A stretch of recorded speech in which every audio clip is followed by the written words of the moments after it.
আজকে কথাগুলো শোনার পর আশা করি কেউ আর হতাশায় ভুগবেন না। হতাশা বিষয়টা খুব খারাপ, সেটা সবার জীবনের জন্যই। এমনই এক হতাশাগ্রস্ত মেয়ে তার বাবার সাথে তার হতাশার বিষয়গুলো নিয়ে আলোচনা করছিল। সে কিভাবে এই হতাশা থেকে বের হবে বুঝতে পারছে না, কিভাবে কি করতে হবে, কিভাবে লড়তে হবে। তার কাছে মনে হয় একটা সমস্যা শেষ হওয়ার সাথে সাথে যেন আরেকটা সমস্যা হাজির হয়, যে কারণে আজ সে খুবই ক্লান্ত। মেয়ের হতাশার কথাগুলো বাবা চুপচাপ শুনছিল এবং ভাবছিল। কিছুক্ষণ পর সে মেয়েকে ডেকে নিয়ে রান্নাঘরে চলে আসলো। তারপর 3টি পাত্র পানি ভর্তি করে আগুনের উপর বসিয়ে দিলেন। 3টি পাত্রের মধ্যে একটিতে আলু, একটিতে ডিম এবং একটিতে কফি ঢেলে দিলেন। এভাবে কিছুক্ষণ সিদ্ধ হতে থাকলো, কিন্তু মেয়ের সাথে কোনো কথা বললো না। কিন্তু মেয়ে অধৈর্য হয়ে দেখছিল যে বাবা কি করছিল। 20 মিনিট পর চুলাটা বন্ধ করে দিল। প্রথমে আলু উঠিয়ে নিল, একটি বাটিতে রাখলেন। ডিমটাও উঠিয়ে নিলেন এবং কফিটা একটা কাপে ডাললেন।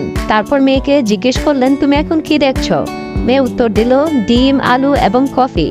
বাবা বললেন, ভালো করে দেখো এবং দৌড়ে দেখো। মেয়ে কিছুটা অবাক হলো। তারপর বাবার কথা শোনার জন্য সে আলুটা দৌড়ে দেখলো। আলুটা খুব সুন্দর নরম হয়েছে এবং ডিমটা খোসা ছাড়িয়ে দেখলো খুব সুন্দর সিদ্ধ হয়েছে এবং কফিটা থেকে খুব সুন্দর গ্রান বের হচ্ছে। কিন্তু মেয়ে এবার এসবের ব্যাখ্যা জানতে চায়। তখন বাবা বলল, দেখো, ডিম, আলু এবং কফি আমি আলাদা পাত্রে দিয়েছি এবং প্রত্যেকেই নিজস্ব আলাদা একটা রেজাল্ট দিয়েছে। যেমন আলু শক্ত ছিল, নরম হয়েছে। ডিম পাতলা আবরণে ছিল, সেটা শক্ত হয়েছে। এবং কফিও তার নিজস্ব রূপ দিয়ে পানির রংটা পাল্টিয়ে দিয়েছে।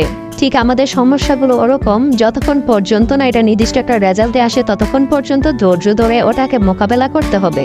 আমি যদি এগুলোকে সিদ্ধ হওয়ার সময় না দিতাম তাহলে কিন্তু এগুলো খুব ভালো একটা রেজাল্ট দিতে পারতো না। ঠিক তেমনই আমাদের সমস্যা বা হতাশাগুলো ভিন্ন হতে পারে, কিন্তু প্রত্যেকটার জন্য আমাদের ধৈর্য, সময় এবং বুদ্ধিমত্তার প্রয়োজন।